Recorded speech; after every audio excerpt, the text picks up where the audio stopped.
அனைவருக்கும் ஆனந்தமான இறை வணக்கம். ஆனந்தம் மலரட்டும், ஆனந்த ஒளி பரவட்டும். ஆன்மீக சிவ சொந்தங்களே, ஞானபீடம் யூடியூப் சேனலுக்கு உங்களை வரவேற்கின்றேன். இன்று நாம் எதை பற்றி பேச போகிறோம்னா, மேச ராசி சனிப்பெயர்ச்சி பலன்கள்.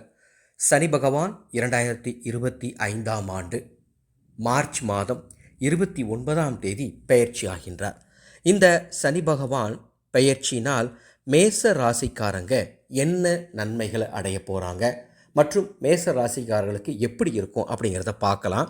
சனி பகவான் கும்ப ராசியிலிருந்து மீன ராசிக்கு பெயர்ச்சி ஆகின்றார். ஒழுக்கத்தையும் நீதியையும் கற்பிக்கும் நமது சனி பகவான் மேச ராசிக்கு 10ஆம் மற்றும் 11ஆம் வீட்டின் அதிபதி. இந்த பெயர்ச்சியின் போது உங்கள் 12வது வீட்டிற்குள் நுழைகின்றார்.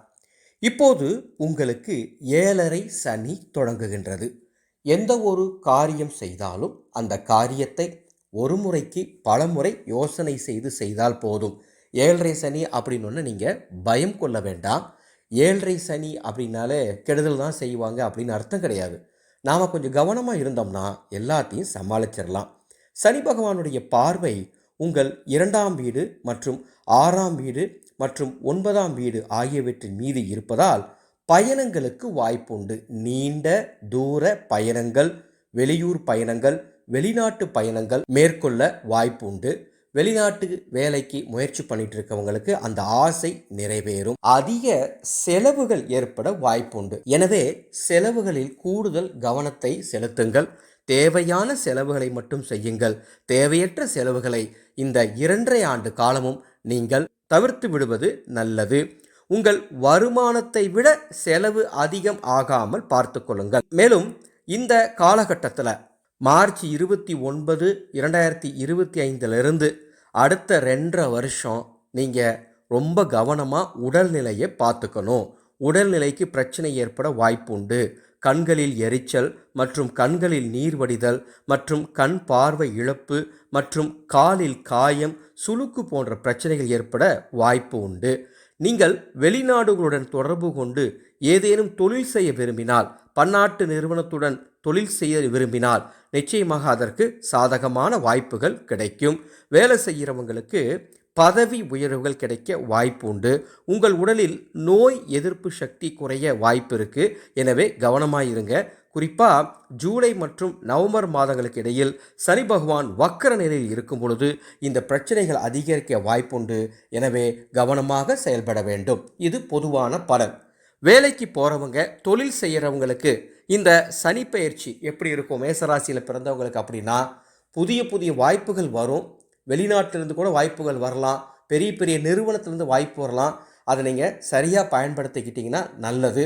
அதே சமயம் அதிக முதலீடு போடுறேன்னு கடன் வாங்காதீங்க. அது உங்களுக்கு ஆபத்தில் போய் முடிஞ்சிடும். உங்கள் கையில் என்ன இருக்கோ அதுக்கு தகுந்த மாதிரி வேலைகளை பண்ணுங்கள். வேலை செய்கிறவங்களுக்கு பதவி உயர்வு கிடைக்க வாய்ப்பு இருக்குது. ஆனால் கூடவே இருக்கக்கூடியவங்க உங்களுக்கு கெட்ட பெயரை ஏற்படுத்தலாம். அதனால் கவனமாக இருப்பது நல்லது. குடும்ப உறவுகளுக்குள்ள வார்த்தைகளில் கவனம் செலுத்தினா பரவாயில்ல. ஏன்னா இந்த மேச ராசிக்காரங்களுக்கு குடும்ப உறவுகளுக்குள்ள விரிசல் ஏற்பட வாய்ப்பு உண்டு. பெண்கள் ரொம்ப கவனமாக இருக்கணும். விரைய செலவுகளை குறைச்சிக்கணும். இந்த 2.5 ஆண்டு காலத்தில் புதிய விஷயங்கள் வாங்குவதற்கு வாய்ப்புகள் வரும். அதில் உங்களுக்கு எது தேவையோ அதை தேர்ந்தெடுத்து நீங்கள் வாங்கிக்கிறது நல்லது. அக்கம் பக்கம் இருக்கவங்கள்ட்ட வார்த்தைகளை கவனம். நம்ம குடும்ப விஷயத்தை வெளியாட்டி பகிர்ந்துக்காதீங்க.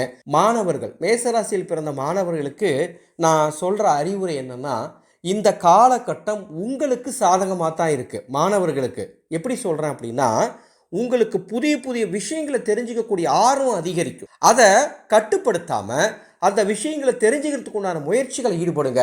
சோம்பேறித்தனத்தை ஒழிச்சிட்டு நீங்கள் சுறுசுறுப்போடு நீங்கள் இந்த சனி பயிற்சி காலத்தில் படிச்சிங்கன்னா, படிப்பில் கவனம் செலுத்தினீங்கன்னா கண்டிப்பாக உங்களுக்கு நல்ல பேர் வரும். அதனால தான் மாணவர்களுக்கு நல்லா இருக்குன்னு சொல்லியிருக்கேன். மற்றவர்கள் எல்லாருமே பொதுவாக நான் சொல்கிறது, எதை செஞ்சாலும் கவனமாக செய்யுங்க. மேசராசிக்காரங்களே, எதை செஞ்சாலும் சரி, பேசினாலும் சரி, ஒரு வேலை செய்கிறனாலும் சரி, அல்லது ஒரு இடத்துக்கு போகிறதா இருந்தாலும் சரி, அல்லது யாராச்சும் கூப்பிட்றாங்கன்னு வெளியே போகிறதா இருந்தாலும் சரி, ஒரு பொருள் வாங்குறதா இருந்தாலும் சரி, அல்லது ஏதாவது முடிவெடுக்கிறதா இருந்தாலும் சரி, ரொம்ப கவனமாக நிதானமாக சிந்தித்து செயல்பட்டிங்கன்னா இந்த 2.5 வருஷம் உங்களுக்கு பெரிய பாதிப்பு எதுவும் இருக்காது. 7.5 சனி தொடங்குதுன்னு பயப்பட வேண்டாம். நமது அறக்கட்டளையின் சார்பாக சனி பயிற்சி நடக்கிற அன்னைக்கு மேச ராசிக்காரங்களுக்காக பிரம்மாண்டமான பரிகார யாகம் செய்ய போகிறோம்.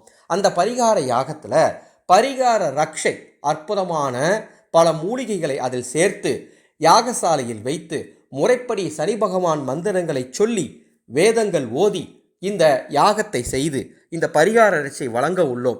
இந்த பரிகார ரட்சை 2.5 ஆண்டு காலம் உங்கள் கூட இருக்கணும். நீங்கள் கையில் கட்டிக்கலாம், கழுத்தில் கட்டிக்கலாம், இடுப்பில் கட்டிக்கலாம், அல்லது உங்கள் சூட் கேஸில் அல்லது ஹேண்ட்பேக்கில் வச்சுக்கலாம், உங்கள் வண்டி வாகனங்களை வச்சுக்கலாம். இதில் எதுவுமே வச்சுக்க முடியாதுன்னா உங்கள் வீட்டு பூஜையில் வச்சுக்கிட்டா கூட போதும். சனி பகவானால் 7.5 சனியால் உங்களுக்கு வரக்கூடிய பாதிப்புகள் வெகுவாக குறைந்து சனி பகவானின் பரிபூர்ணமான அருள் கடாட்சம் உங்களுக்கு முழுமையாக கிடைக்கும்.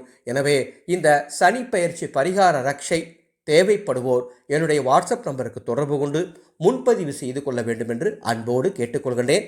அடுத்ததாக ஒரு சின்ன பரிகாரம் சொல்ல போகிறேன். என்னென்னா, மேசராசியில் பிறந்திருக்கிறவங்க இந்த சனி பெயர்ச்சி காலம் 2.5 ஆண்டு காலமும் ஒவ்வொரு சனிக்கிழமையும் உங்கள் வீட்டின் அருகில் இருக்கும் நவகிரக கோயிலுக்கு விளக்கு எண்ணெய் வாங்கி தானம் தந்தீங்கன்னா இந்த சனி பகவானால் ஏற்படக்கூடிய பாதிப்புகள் வெகுவாக குறையும். மீண்டும் அடுத்த ஒரு ஆடியோ பதிவில் ரிஷப ராசிக்காரங்களுக்கு எப்படி இருக்குன்னு தெளிவாக சொல்கிறேன். இந்த சேனலை இது வரைக்கும் நீங்கள் சப்ஸ்கிரைப் பண்ணல, சப்ஸ்கிரைப் பண்ணிக்கோங்க. பக்கத்தில் இருக்க பெல் ஐக்கானையும் ப்ரெஸ் பண்ணிக்கோங்க. வாய்ப்பு இருக்கிறவங்க ஒவ்வொரு நாளும் நமது ஆனந்த ஒளி அன்னசேவா குழு செய்யும் அன்னதான சேவைக்கு உங்களால் முடிந்த பங்களிப்பை தாங்க.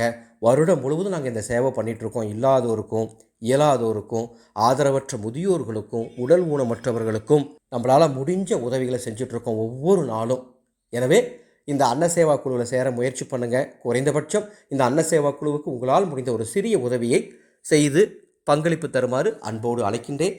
மீண்டும் அடுத்த ஒரு அற்புதமான பதிவில் சந்திக்கின்றேன். ஆனந்தம் மலரட்டும், ஆனந்த ஒளி பரவட்டும்.